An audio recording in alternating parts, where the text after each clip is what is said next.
Certainly an honor and appreciate the opportunity to be here with you this afternoon. Dr. Peters asked me to share some of my experiences with Mycoplasma, hyopneumoniae, elimination, and some of our wean and finish farms, sow units primarily, experiences I've had over the last 10 years. Several farms we've eliminated, probably over 20 now and counting, and using a program that seems like it's been successful. And I'm sure many of you can probably dispute some of the things we've been doing and have different opinions, and certainly the technology's improved over the course of time here. But for whatever reason, we've been successful and a little bit lucky, I think, in terms of maintaining negative farm status on all the projects we've worked with here in the past. So just moving forward and talking a little bit, why do producers want to eliminate Mycoplasma hyopneumoniae? We've certainly heard a lot of good reasons this morning in the talks and discussions this morning, but it really comes down to the economics of production, especially with commercial farms.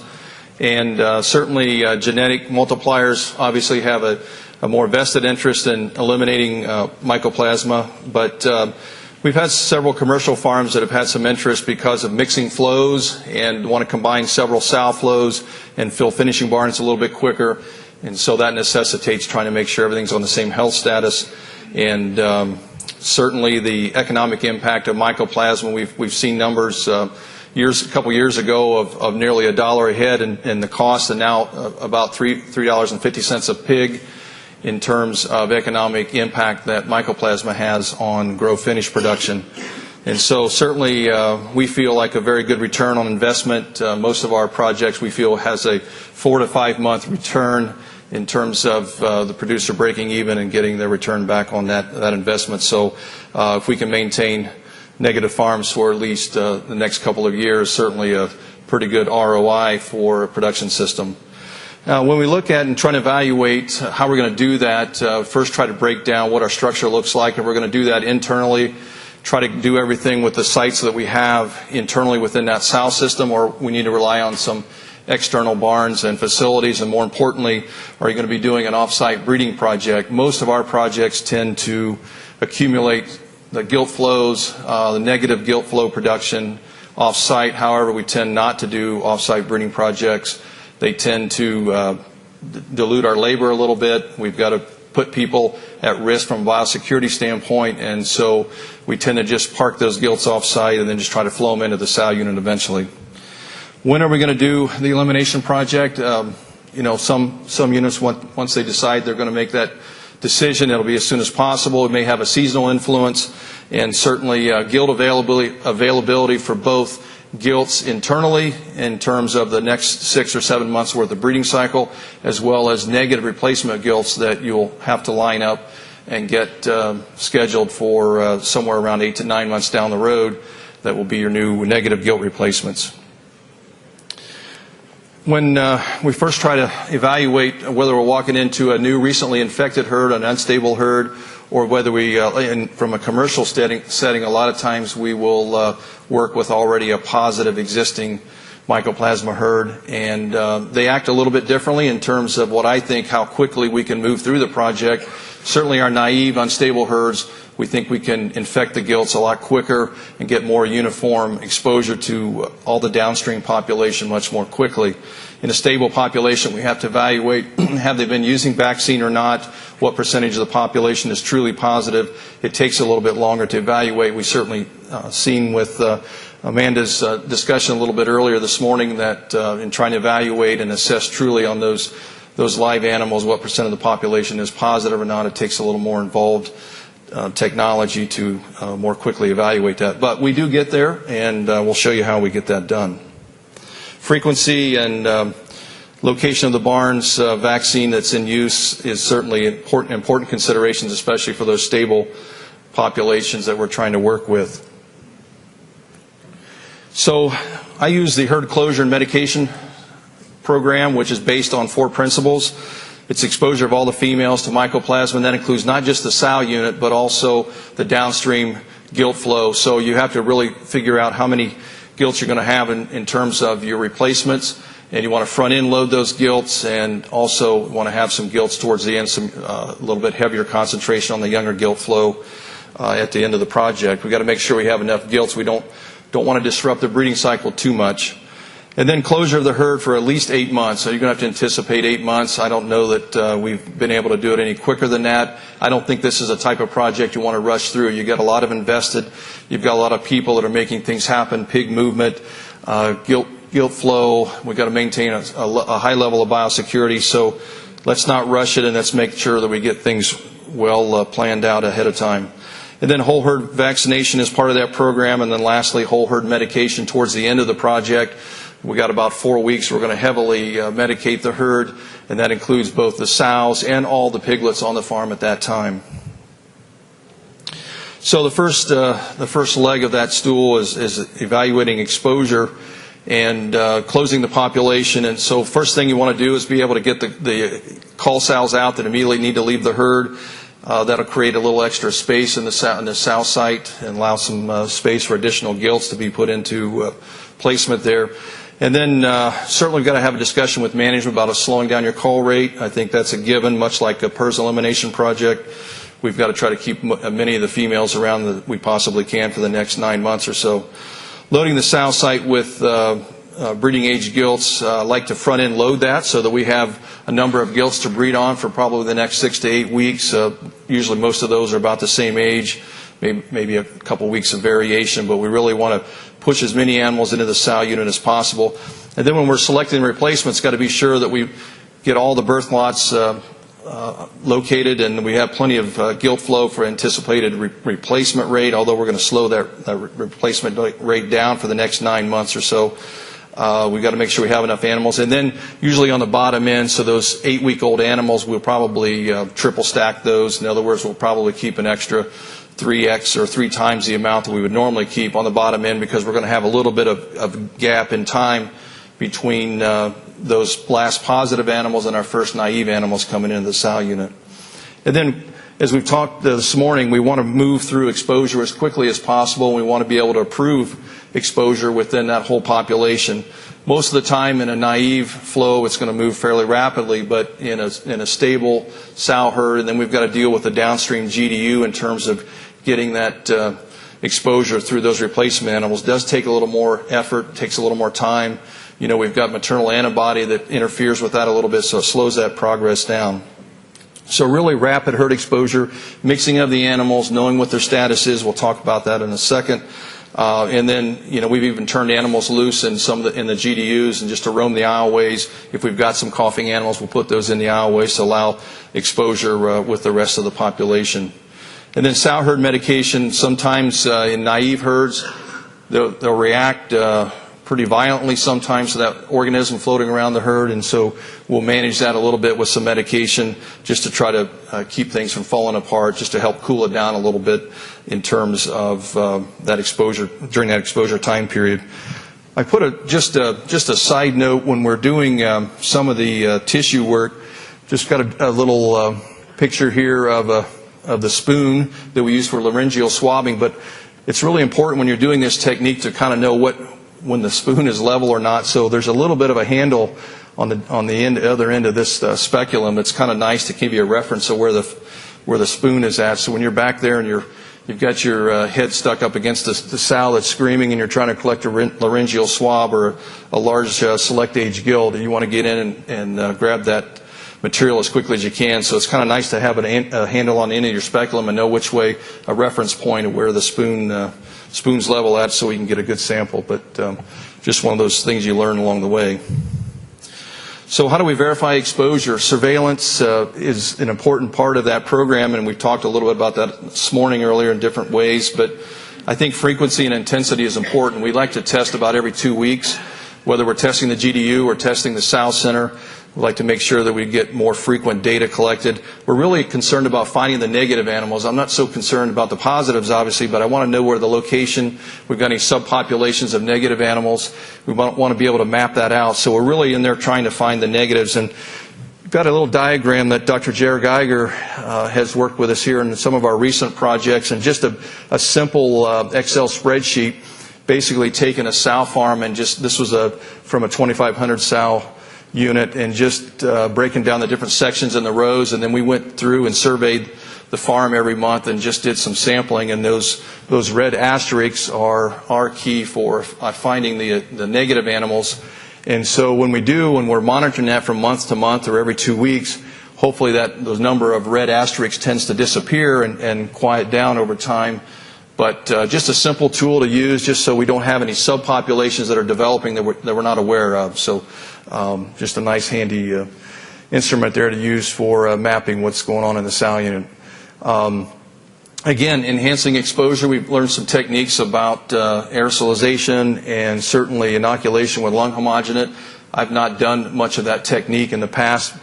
Mine's mostly been old school with just moving animals around and moving the positives and trying to get as much natural direct contact exposure as possible, and then monitoring that and measuring how much seroconversion we get and how quickly. We are using some laryngeal swabbing in today's, in some of the more recent projects in terms of managing our proving where the bacteria has been and trying to get ahead of waiting on serology just to speed up the process a little bit. So again, those herds that are naive with some of the projects, you want to take advantage of recent exposure. You have a very, very high level of organism being shed into the environment, so you can take advantage of moving those animals around very quickly, especially while they're clinical and coughing is occurring. You can get a lot of quick exposure that way. So one of the most important parts of a project is establishing time zero, and Dr. Sponheim talked about that earlier in the previous presentation just before lunch, and how do we establish time zero. That's probably one of the most important parts of a project, and I think one of the important things that I've learned over the course of time is try to establish a sort of a target. She used 80%, I used 90% as Mycoplasma ELISA. This is mainly ELISA positive animals, and basically all animals have to be represented. So we've got to make sure that we get not only the sow center, but we don't overlook that GDU, and we're testing pretty frequently and aggressively there in all areas of the facility to make sure that we get a good snapshot of the animal population. But you want to determine that as soon as possible, and the key thing with that is once you get 90% or whether it's 85%, once that you hit that critical mass, I think there's enough movement and actual exposure still occurring in the herd that you're going to get to 100%. It's just going to take more time if you try to chase down the very last animal that converts to a positive status. So basically you hit those triggers, and then you'll get there. The rest of it's coming, and you can verify that later on down the road. You can go in and test, and then if you need to prove that you have some questions about certain subpopulations or certain areas or age groups, you can certainly do that with some laryngeal swabbing. Once you get to time zero, you start the clock, and that's time zero, and that's a critical time in the whole spectrum of the weeks of the closure of the project. And I'll show you a timeline here, an example of what we use. But basically, once you establish time zero, everything triggers off of that. All your action items, all the other things that have to be done within the herd will center off of that point in time. Design these timelines. It takes management, obviously the veterinary input, and then some of the barn managers as well to help facilitate coordinating all the things that have to be done. Remember, you've got at least 2 or 3 different timelines you're trying to maintain. You've got the sow site, you've got the off-site GDU, and then you may have some other subpopulations. If you've got some other wean to finish barns where you've got other animals that are located, you've got to make sure you maintain some of the events that occur in terms of vaccinating and some of the other normal routine management things that have to be done with production. But also you've got to confirm that we do have everyone that's in sync with all those timelines. And so just don't want to overlook the sow unit, but you want to make sure that we maintain sight of the other timelines that we're doing with the rest of the population. So then with determining the replacement gilts, the negative replacement gilts, so 8 to 9 months from now, you've got to remember we've got another population coming in. We generally bring in naive animals behind a elimination project. So you've got to make sure that you've got a location for them, you've got a sourcing, you've confirmed the health status of that sourcing. Don't want to overlook that, and make sure that we've got a good location, a biosecure location. We've got someone that's completely detached from the sow center that's taking care of those animals. So all that has to be coordinated and make sure that those animals are in the pipeline and ready to be delivered when that time comes. Vaccination. So the other principle is how we're going to vaccinate for Mycoplasma. Within the sow center, there's different opinions, and I think a lot of that depends how quick we're going to pull the trigger and we're going to vaccinate that sow herd. I think a lot depends on the clinical signs. If we're having a lot of trouble and the sow herd is falling apart and we've got a lot of clinical episodes and we're getting a high mortality, I think we have to be a little quicker to get in there and kind of quiet things down a little bit, use some medication and vaccinations to settle the herd down. If things are running pretty smoothly, and if it's a stable herd that we're trying to take negative, I think you can delay that a little bit before you have to blanket herd the sow unit.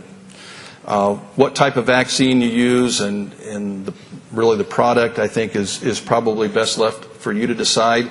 But I think that at the end of the day, what we need to remember is we're going to use multiple vaccination time periods, and most importantly, we're going to give a vaccine just ahead of when we start the medication in the sow herd. And so I like to use multiple dosing programs. I don't like to rely on just a one-dose product, so we'll multiple dose most herds at least 3 to 4 times throughout the project. And then lastly, just a reminder, you want to manage the severity of the clinical signs in the sow herd during that exposure period. And again, we may use vaccines and medications that kind of keep things in check. Remember that we want to monitor mortality and other indexes to make sure that we can try to we're making strides and making improvement. We don't want that consistently just continue to burn. We want to try to make progress. Also use breeding targets is another good indicator. When you get a lot of coughing gilts and sows in a sow herd, obviously breeding doesn't go very well.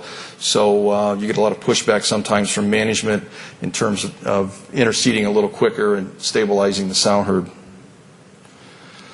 So medication considerations, again, early, sometimes we need to make sure that we keep things in check and somewhat stable within sow herd so we can maintain normal production.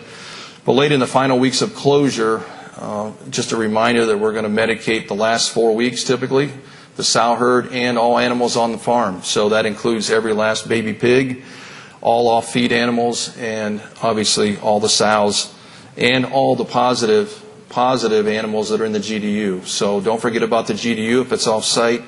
Any of those animals have been exposed to Mycoplasma, we're going to put them on the same that are left. Most of those are probably in the sow herd by now or getting close. But anything that's left out in the GDU, we still want to maintain the same medication program as we did in the sow herd. Antibiotics used, I think it's your choice. I'll certainly give you my opinion in the next slide. But there's several different programs out there that can be used. Certainly efficacy should be considered as well as cost. But I think in terms of cost and in my consideration, I think I tell myself that failure is not an option. When I get to this point and we get this kind of investment in a project like this, I want to make sure that I feel good about getting the results that we're expecting. So feed versus water, there's certainly some difference of opinions on whether you want to use a feed medicated program or water medication. Certainly with feed medication, you've got to get all bins coordinated on a certain timeline. When we get to week 32 or 31, we want to make sure we've got all those farrowing bins empty, ready to fill with medicated feed. Likewise, if you're going to be using a water med program, you've got to make sure you can logistically deliver the product to all the sow sections in the sow unit, the GDU, everything's working properly, you don't have any failures, and you've got to make sure that it gets evenly distributed for the time period that you're going to medicate the population. So it's important that you analyze those ahead of time and make sure that everything's working properly and well coordinated.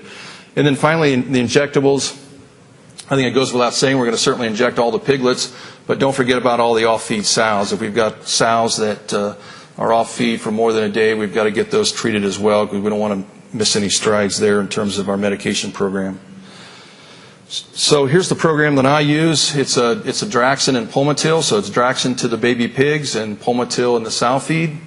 First blush, you're going to think that Pulmotil is maybe a little more costly than some of the other programs, and it certainly is, but again, I want to make sure I'm successful.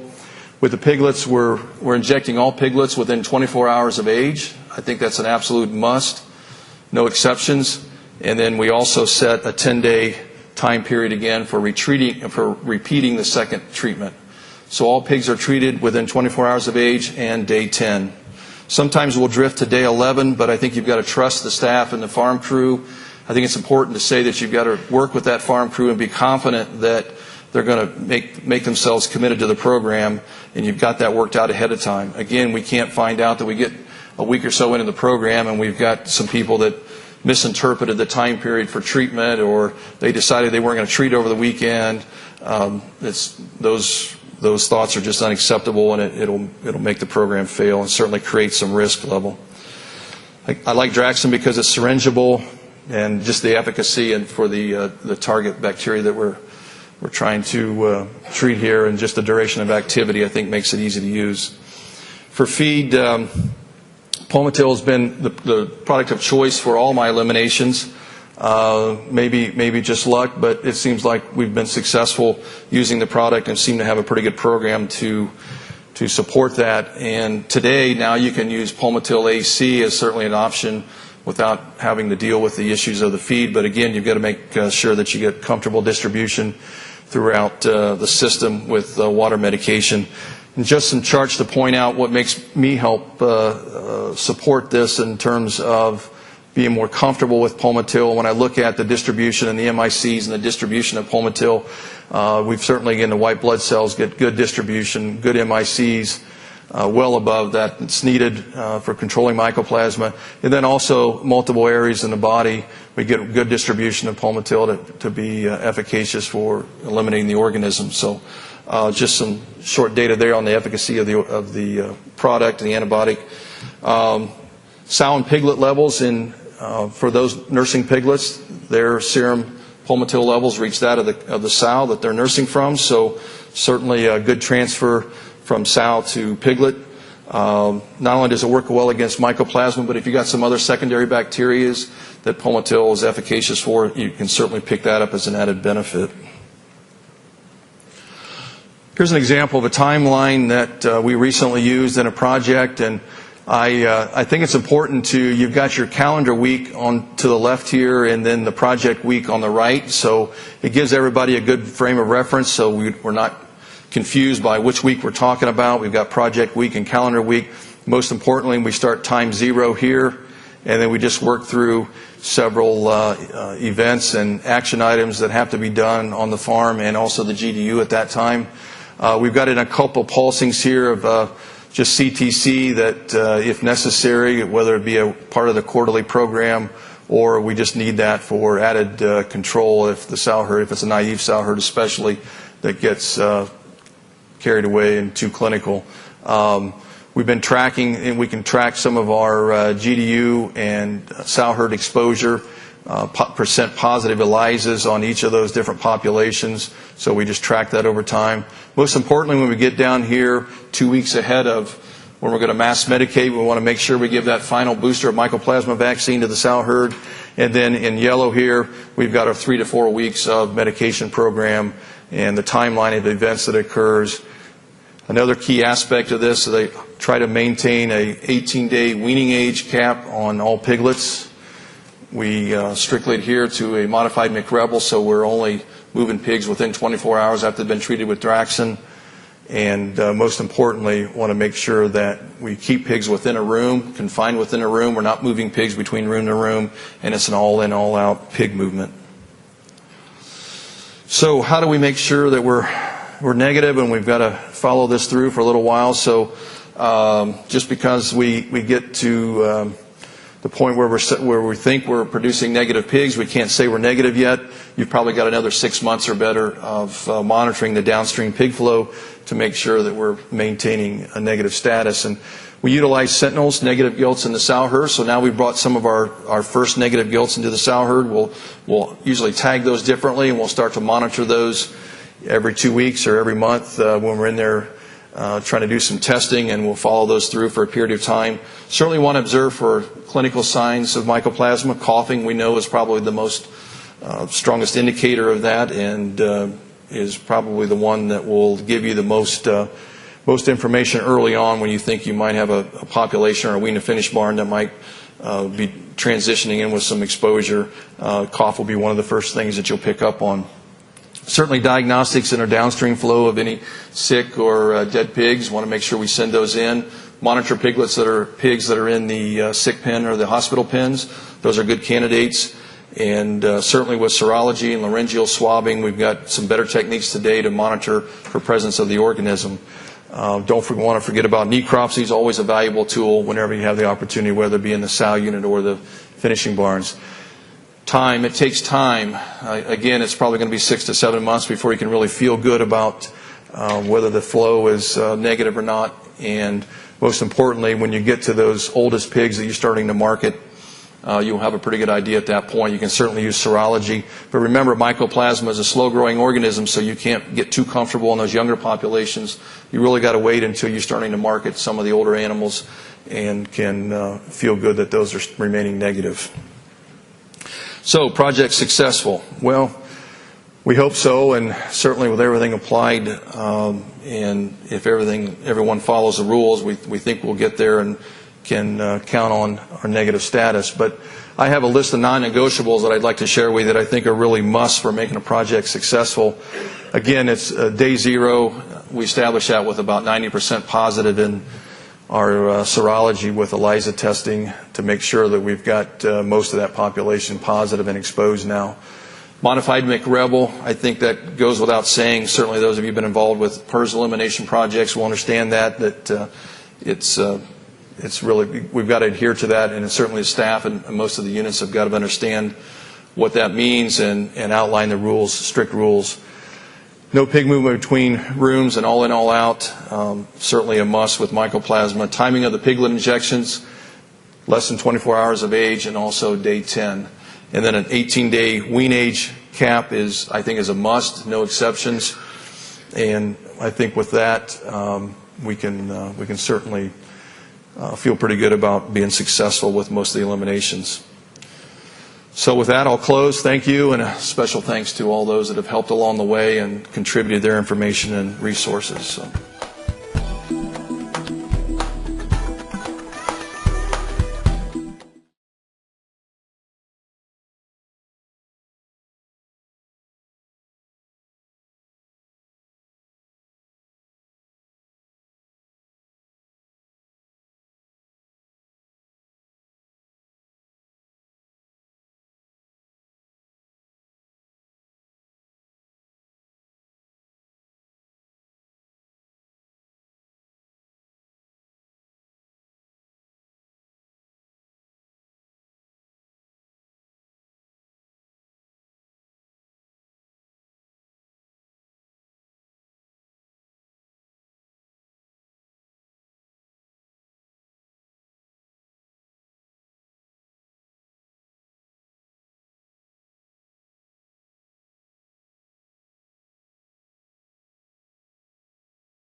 based upon the data and based upon the success rates here. I think the lateral transmission study we talked about this morning shows us that there's not very many introductions, and we can capture the actual economic value of the pigs, and it's a good investment. Doesn't take long to get back to break even, and the early herds show that there's good longevity even in the pig dense areas. So again, I think there's some good opportunities for people to pick up on the technology. Future work, again, continue to follow the herds over time. We're going to continue to follow the database, and certainly if anybody else has some herds that they'd like to contribute to the database, I'd be more than happy to include those as well. Just have a greater number so that we can make the statistician happy and have more farms. And then again, I think there's going to be more methods of elimination. These are just a couple different ones, so I think creativity is the only thing that's stopping us from coming up with different ways to do it. And I think as we have a better understanding of lateral transmission and understanding those risk factors as well. So again, I'd like to thank Maria and Robert for their help in working with this database. Again, our clients for allowing us to do the elimination procedures and testing and follow up, and the other vets in the clinic for helping with that, and our staff for helping to keep track of everything along the way. So again, I think that the mycoplasma elimination certainly is possible. Thanks a lot.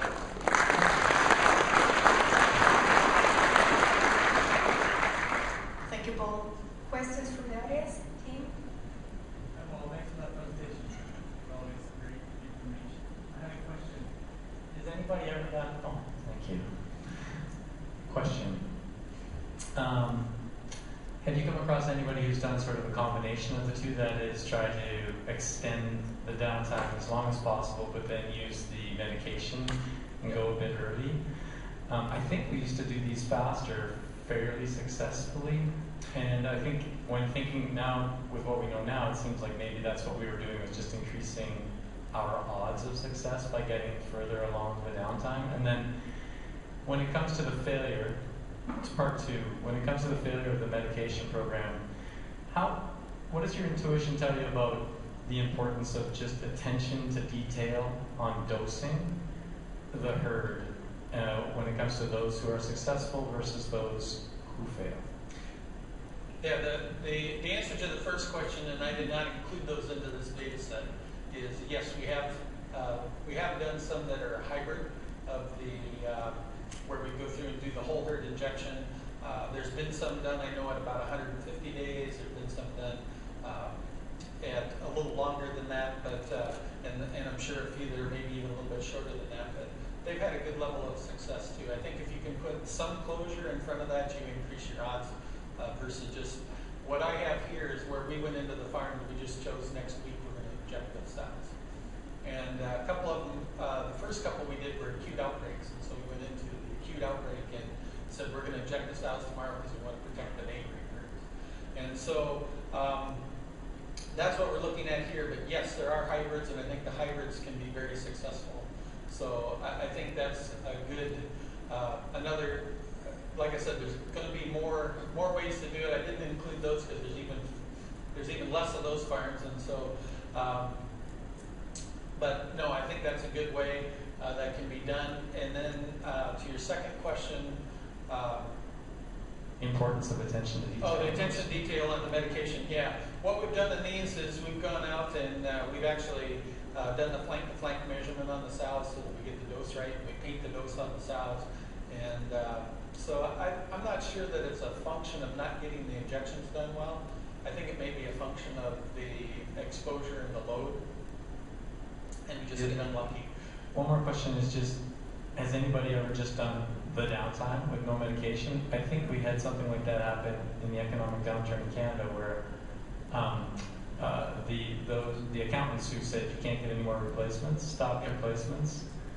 8 months later, somebody else bought it, started getting replacements, and lo and behold, the new gilts didn't go positive, and we produced negative animals. I'm just curious what your thoughts are.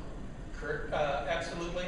We have had some of those herds. Again, those aren't in this data set, but I have had some people that I've worked with, and those are the eliminations I'm most successful with is when they've already eliminated it. But the reality was that they had gone through an extended closure for PRRS. They didn't do any medication program. But most of those were more in that pushing 300-day type range. And they'd done an extended closure because they're having trouble getting the PRRS out of the herd. And lo and behold, when we were done, they were myco-negative as well. So I think time is the biggest factor. We've done the vaccination, we've done the medication in these programs as a safety net, but I think the time is really the factor. And as we look at some of this data, I think more and more the time is the most important thing. But we've been pretty successful, so people continue to do the whole program.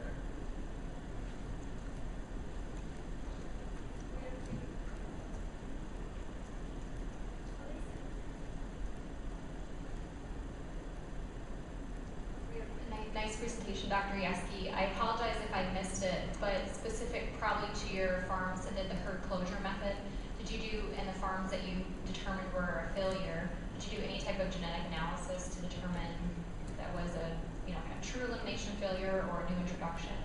Yeah, that's a good question. Yeah, a lot of those herds, if you looked at that chart that had all the yellow on it, a lot of those herds were early on.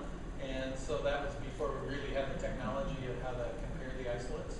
And so today I would suggest very strongly, as Alyssa did this morning, if you're going into an elimination to get your sequence done so you can answer that question. Most of these herds were done before that technology was really ready. Thank you, Paul. And sorry, Dr. Godel, we run out of time. We don't have to do other business. So our next speaker, thank you, Paul. Thanks. Our next speaker is Dr. Elise Toohill. Elise graduated from the University of Minnesota with her DVM degree in 2013, and she's been working with the mashups since then. She currently works with herds in eastern Iowa, Missouri, and central Illinois, overseeing the health and of the Central Prairie region. Thank you for agreeing to talk today, Elise. Thank you. Today I'll be sharing with you our experiences in achieving day zero when it comes to mycoplasma control through aerosolizing lung homogenate to expose the gills.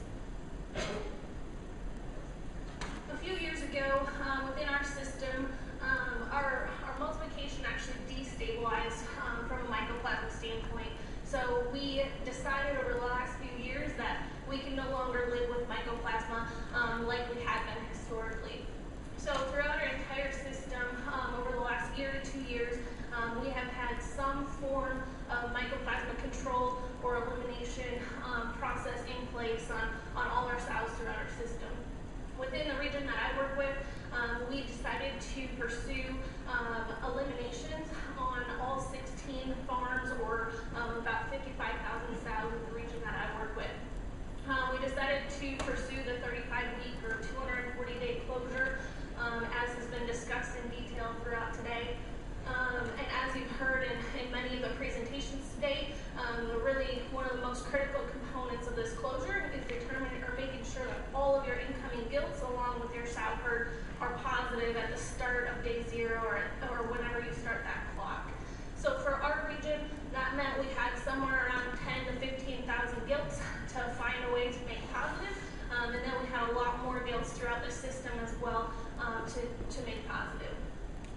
Current myco-exposure techniques have been discussed today revolve around the cedar model or the natural exposure model and the intratracheal inoculations. For our situation, the cedar model really didn't work. It really wasn't an option because of the timeline. I had to make my gilts positive and because of the location of our GDUs. So we did do several intratracheal inoculations, and if any of you have done this yet, you know that it's very labor intense. Our employees had a lot of safety concerns with the process depending on what age of animal we are exposing, and we really got concerned about the biosecurity risk when you're bringing several people into the farm. When we were doing it, I'm sure other people have experiences with this, but it took us at least 10 people, if not more like 12 to 15 people to get about 1,000 gilts intratracheal exposed in one day. So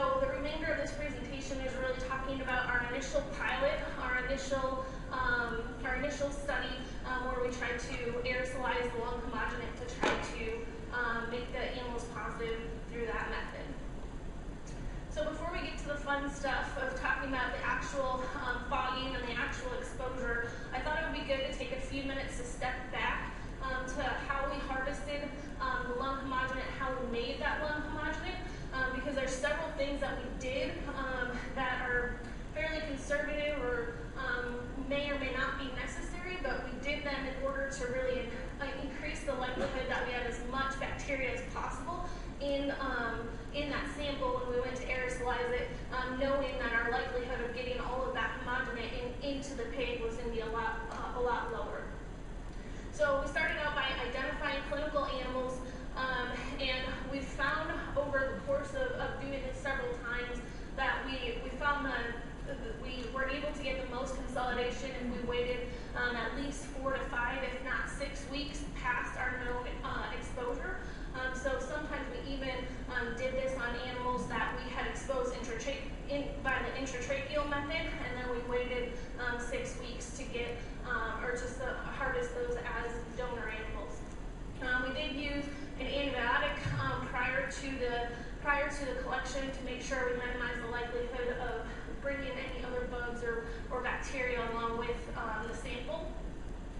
As we collected the lungs, we made every effort to make this as sterile of a process as possible.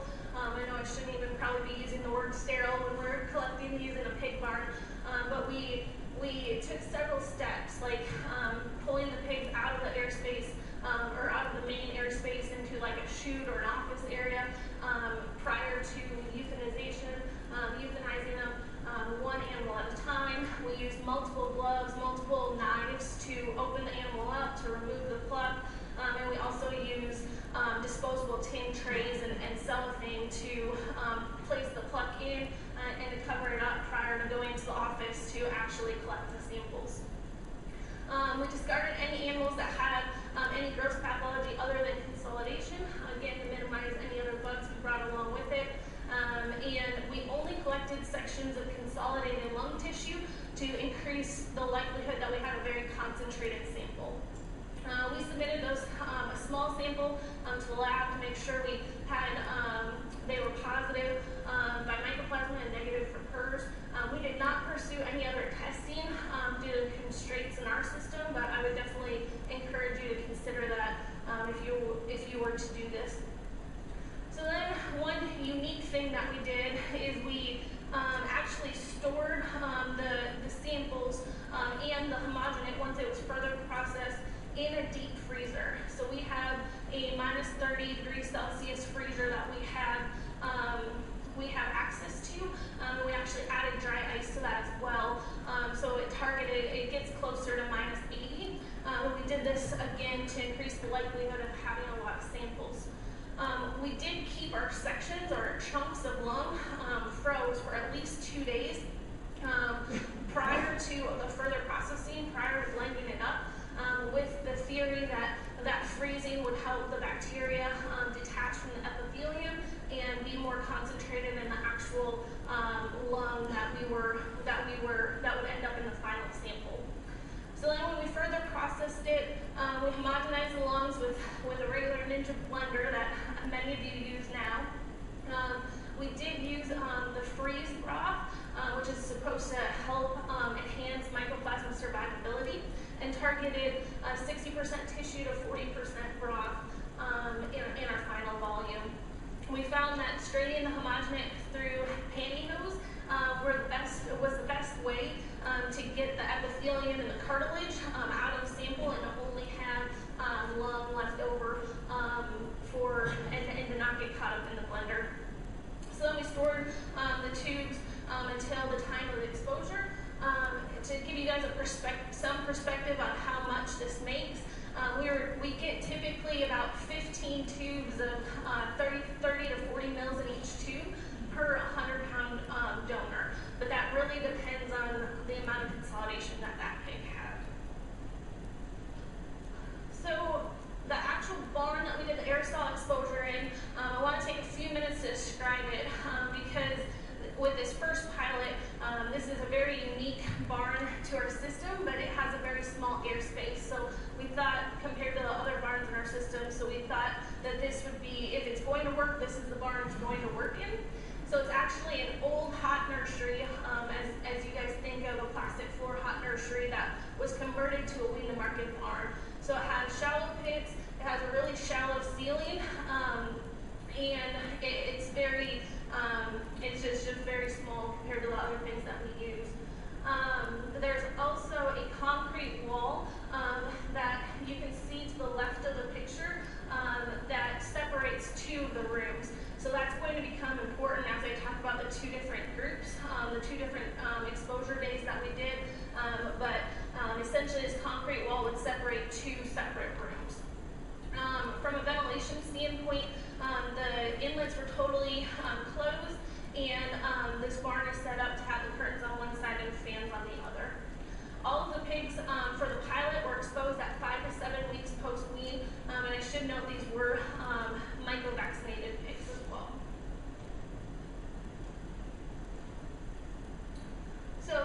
I'm going to describe two different groups here. So the first group of gilts that we exposed was a total of 1,600 gilts. And we had 4 pens that each had 200 head in them. So for each exposure in the first group, we were actually exposing 800 gilts at a time. So we did 800 gilts first, and then we went on to the next 2 rooms. So in the middle is that concrete wall that separates the 2 rooms. The foggers that we used were the Hurricane brand of foggers that you can get from any of your local vendors. It's the same foggers that we use to aerosolize disinfectant for our fumigation rooms. The X's represent where the foggers were located for our first group. For 4 out of 5 of those, they were placed on top of a feeder and kind of pointed down towards the pigs. And then the 5th one we put on that concrete wall so we could turn it back and forth between the 2 rooms. The dose that we used for the first group was 100 ml of media plus 1 tube of 35 mils of concentrated homogenate for every 100 gilts that we were exposing. And then we were a little worried it wasn't going to work the first time, so I added lungs from 3 more donor gilts as well to each exposure just to get a really high dose when we did it. The foggers ran for 30 minutes, and I should note that I did wear a respirator and walked in the pens to move the foggers around and get them down to pig level, along with continue to make sure they were working and running and moving the pigs through the process as well. One other thing that was unique is we completely shut the ventilation off. So we completely tied the curtains up, unhooked E-drops, and turned all the fans off, including the pit fans. The purpose of this was kind of twofold. It was 1, to induce stress in the pigs, and 2, to make them really warm so that they would breathe abdominally and breathe really deep to enhance the likelihood that that bacteria got really deep down into their bronchus.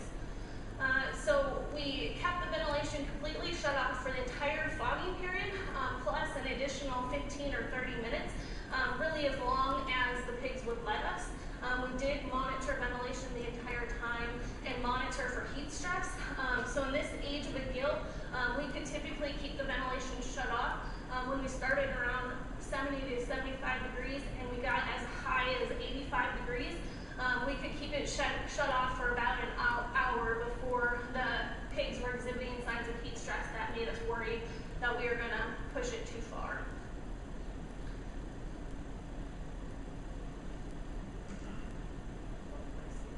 For the second group, again, we had 1,600 total gilts to expose in the second group, but for this time, we created a smaller airspace because we decided we were going to try it one more time. We didn't have our results yet, so we want to try it one more time and make sure that that concrete wall wasn't going to be too much of a divider between the 2 rooms. So we put a tarp over that concrete wall. We moved all 5 of our foggers over 2 pens instead of 4 pens, and then we repeated that 4 times, exposing 400 gilts each time. The dose was decreased, so I did not add the extra lungs this time, and so the actual dose was 100 mils of media plus 35 mils of concentrated homogenate to 100 gilts. And this is the dose that we've continued to use since this pilot. Same situation from a fogging time and ventilation time. From a clinical sign perspective, we did not have any morbidity or mortality as a result to the ventilation challenges and the heat stress that we are inducing. We got a consistent cough around 4 to 5 weeks post-exposure, and we did see significantly decreased morbidity and mortality compared to what we saw with the intratracheal exposure. We did collect some air samples throughout the process to confirm that we had positive CTs during the exposure and actually 5 weeks post-exposure when the animals were clinical as well. Our PCRs were presented by Dr. Sponheim this morning, but as you can see, we had none of the gilts were positive at the start, and 100% of the gilts were positive at 4 and 6 weeks post-exposure by group. But even by 2 weeks post-exposure in both situations, we had a very high percentage of gilts positive. can be successful. We've continued to repeat this into the initial pilot, and we have exposed over 20,000 gilts through this method, and we've done it all the way from wean pigs up to 20 weeks post-wean. It's a low labor requirement, minimal safety concern, and minimal safety concern as it relates to people compared to the intratracheal exposure. We have been considering our day 0 somewhere around 4 to 8 weeks post-exposure, depending on testing within the group. And as I stated, it appears to be a more natural type of exposure with fewer secondary bacterial complications and severity of infection post-exposure. So as any good pilot project, now we have a lot more questions and a lot more things to learn. Throughout our experiences the last summer, or for the last 6 months while we've been doing this, we really feel like the dose and the heat stress component and the size of the airspace were probably the most critical components to our success. I wouldn't say they're absolutely critical, but when we have done it at this level, we've gotten the most number of animals positive the fastest. So if you start to flex on some of these areas, you may not be able to get the animals as positive as fast. But we definitely have a lot to learn, and it's definitely a topic that could be looked into further. I want to thank Paul Yeski and Maria for helping me in designing the protocol and really pushing me to give this a shot, and for Baron Rittenheim and funding the pilot portion of the project. I'd be happy to take any questions if we have time.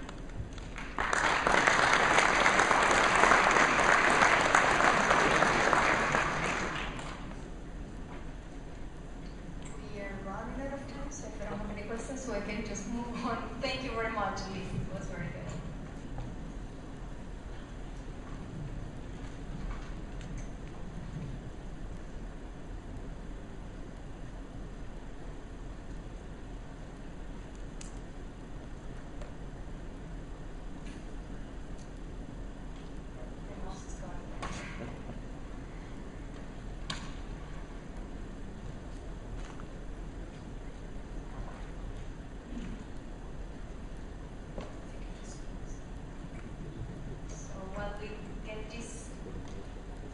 Figured out, I'm going to invite our fourth speaker of this session, Dr. Daniel Linares. Dr. Linares is a professor and director of graduate education at the College of Veterinary Medicine at Iowa State University. And he works with field-based studies directly with veterinarians and producers on evaluation of strategies to prevent, detect, and control infectious diseases in the swine industry.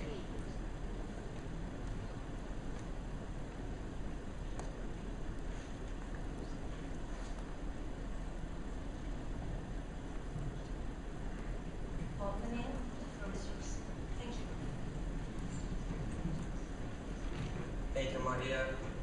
Thanks for organizing this session, this Mycoplasma session, and thanks for the opportunity to be here and share. This is actually a study that I had the opportunity to work very closely with Dr. Paul Yeski, Dr. Bob Morrison, and it's really a continuation of what Paul just spoke in this previous talk. It's a field study on economics of Mycoplasma elimination using data that he just described.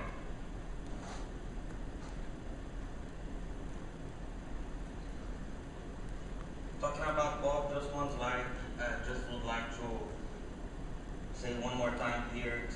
Remember how good Bob was as a friend, as a mentor, as a collaborator, investigator, moderator, and as a person, and just it's our job to keep implementing his vision and keep working towards his legacy and everything that he left to us. So again, this study is part of just one study that's part of this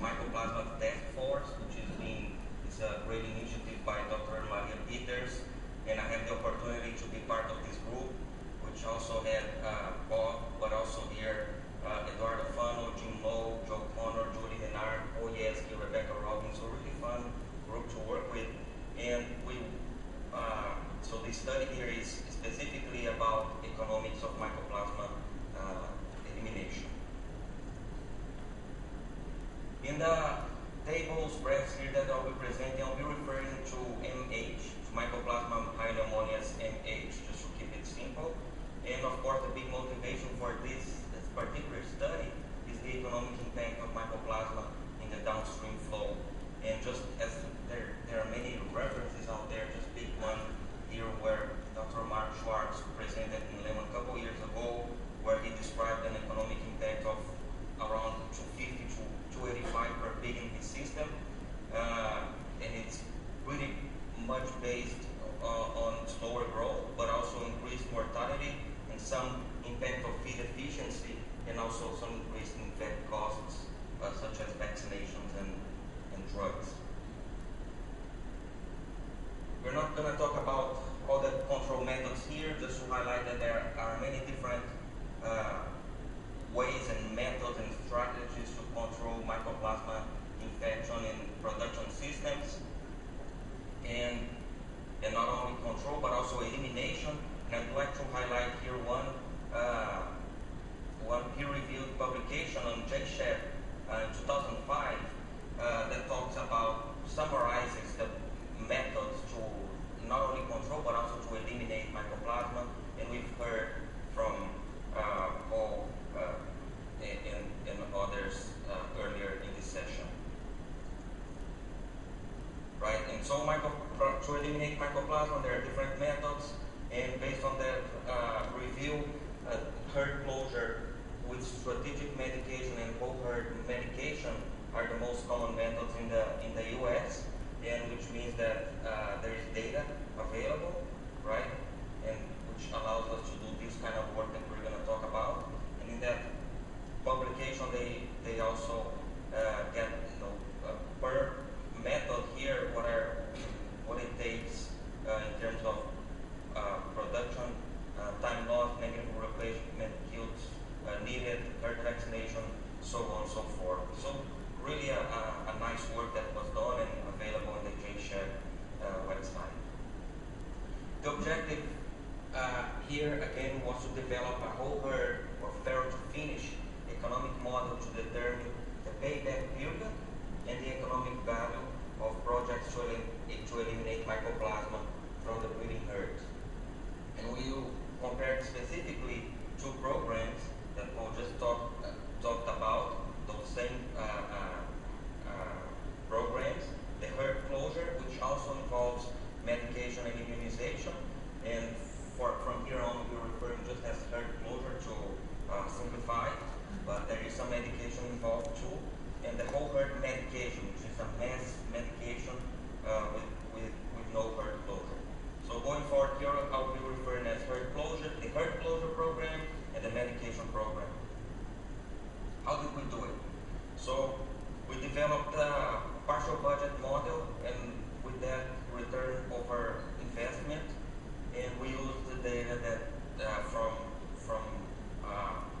Dr. Yeski, this cohort of herds from 2004 to 2015, and he had data from the breeding farms, and he also kept track of the downstream performance from some of those, and those herds implemented either the herd closure or the medication method.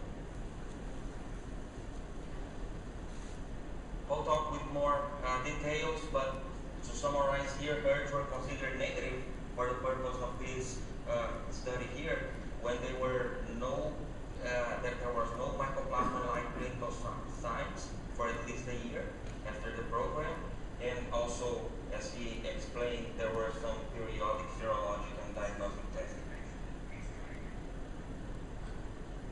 So partial budget, as any other partial budget models are a simplified economic model where you look for increases or decreases in costs and revenues. So it's really 4 quadrants. We look at the increases in costs and reduction in costs, and same thing with revenues. So those are the things that we considered in the first brainstorm session, and I'll talk about with more details on the things that went in the model. But really quickly here, talked about increasing costs when we're implementing one of those two projects. There are costs of off-site breeding project, especially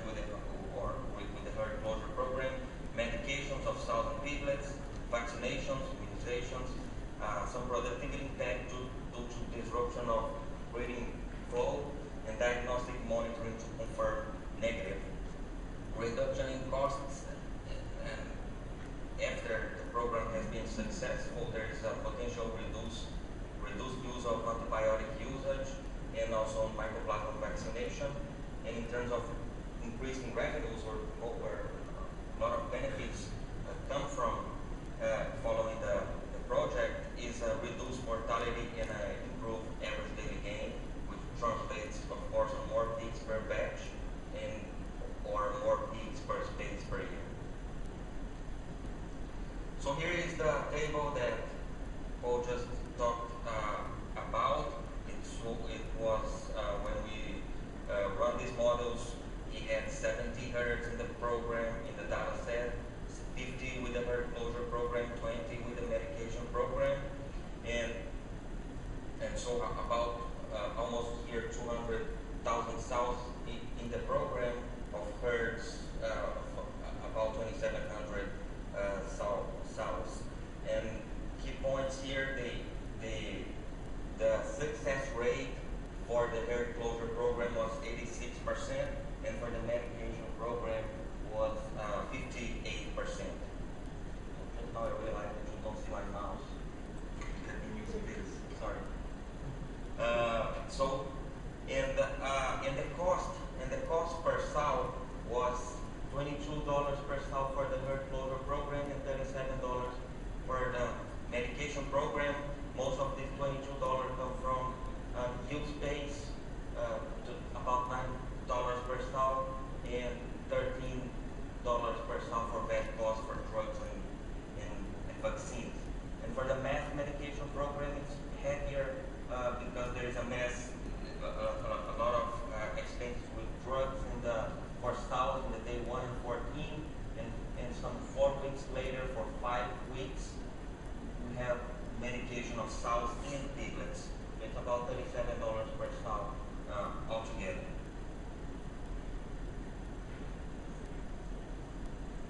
The benefits on the closeout based on the performance, the gains in performance that Paul talked about this morning. We translated that to economic terms, and can go into more details later if need be, but anyways, consider that each percent increase or change in mortality was about 60 cents per pig. Every 10 grams of average daily gain worth 50 cents per pig, and each 10 grams of pig gain about $22 per pig. My go-to person to talk about this, what's the economic value of mortality, average daily gain, feed gain, is Fernando Gomez. He's a win-to-finish specialist at PIC, so has contact with many different systems. And he said that those numbers are kind of conservative. He's seeing higher numbers for that, so which makes us comfortable going forward with this model.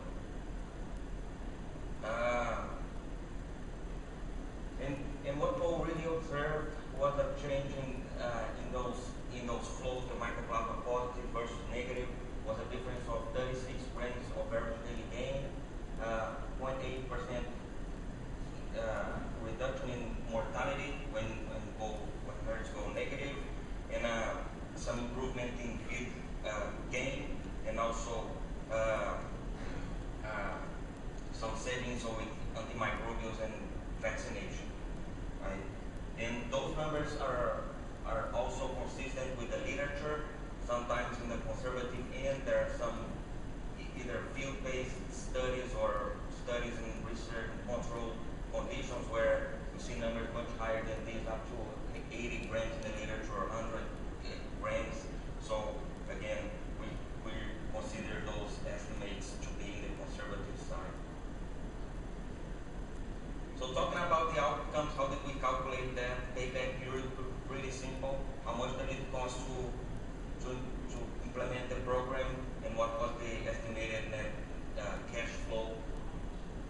And then the other payback was the expected 1 year project value analysis, which was calculated taking into consideration the probability of success. I'll better explain that in a bit, but in a nutshell here, we got what was the expected benefits, subtracted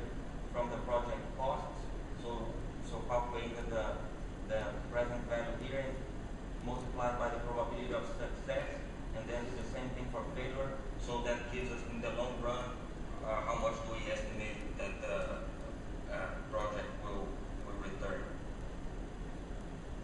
And so I will use 5,000 cell farm system producing 125,000 finishers per year, just to illustrate the results here. Instead of saying per cell basis, we'll use a production system as an example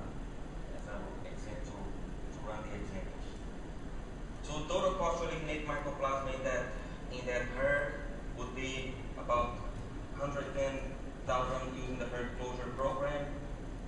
And as you saw, it's more expensive to run the medication program, so it would cost about 186,000.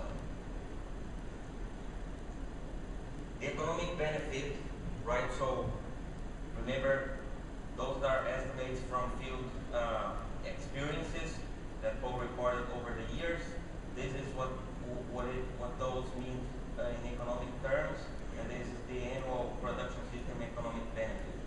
So if you look at the changes in average daily gain, feed gain, mortality, and so on, we're talking about $5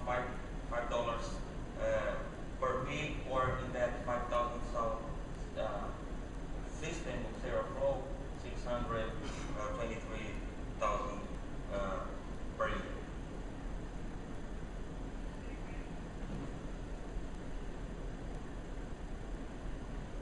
So looking here at the economic benefit, here we have the investment, right, and then put together the benefit for the herd closure program, probability of success.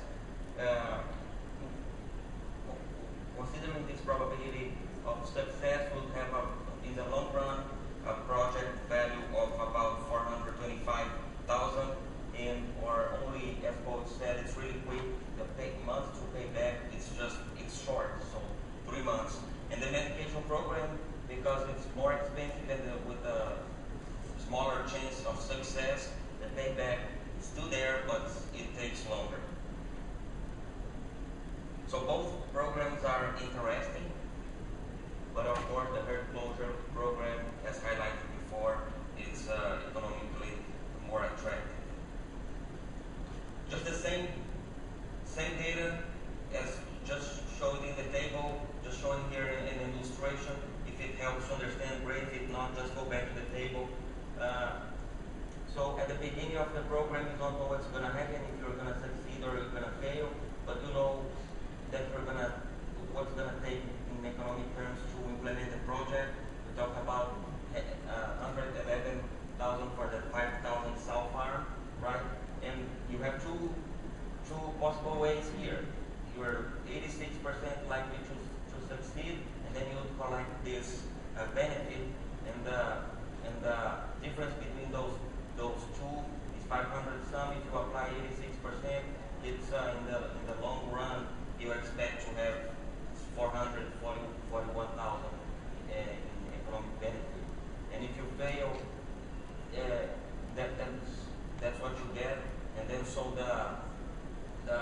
if you do it, it's just hard to predict what's going to happen in that particular cell farm. But if you do that over and over, or with multiple cell farms, and if those the success rate, failure holds true, in the long run, it's likely that you're not gonna lose money. You're gonna make money. So the project looks interesting. So little discussion points here, some bullet points for discussion. It was economically interesting to implement a mycoplasma control elimination project. Other potential benefits that we thought about but didn't incorporate in the model was the decreased antibiotic usage, not just because of the economics, right? The economic part we did incorporate, but the whole idea of using more prudently and more smart use of antibiotics. There's an opportunity to decrease by eliminating mycoplasma. We know that average daily gain, when we talk with the reproduction folks, we really understand that really clear that average daily gain is correlated with reproductive performance.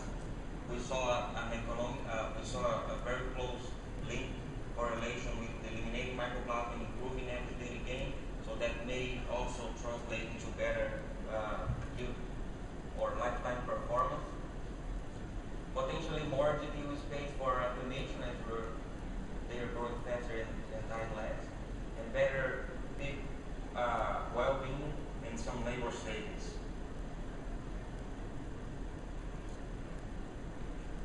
As Paul said a couple times, the herd closure method can now be further leveraged when combined with PRRS or something else.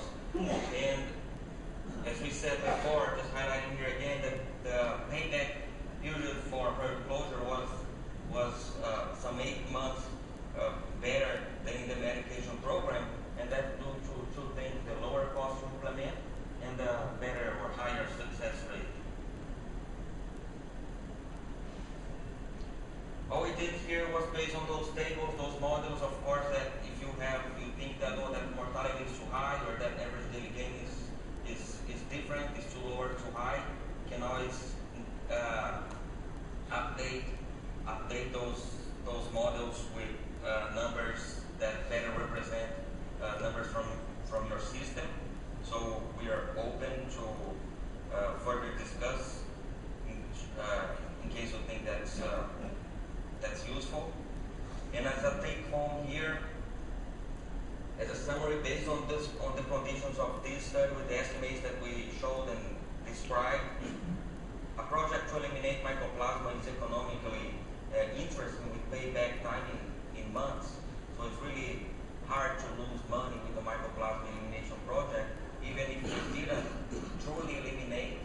You saw the clinical, everything was based on changes in performance and grow-out performance, and that was what Paul observed. So even if you still had some Mycoplasma circulation at undetected levels in the growth finishing side, it was still economically, it makes sense to think about it and to implement and to go to control, eliminate infection in downstream flow. So with that, I'd like to thank those are the students that have been opportunity to interact with at Iowa State. We're excited about field projects that we've been working on to evaluate strategies to prevent, detect, or manage swine infectious diseases under field conditions. And with that, I'd like to thank your attention and we have time for questions.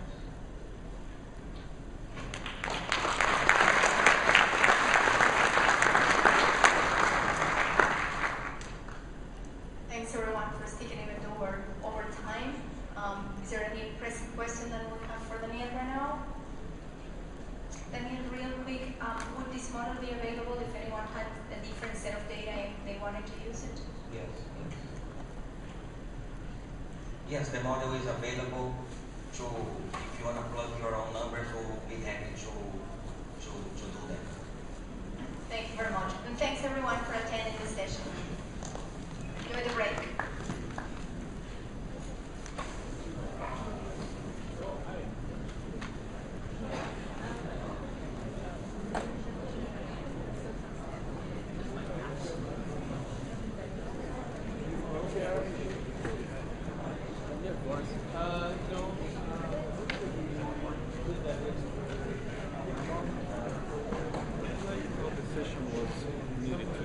You got the survival and then you got the economic fit side.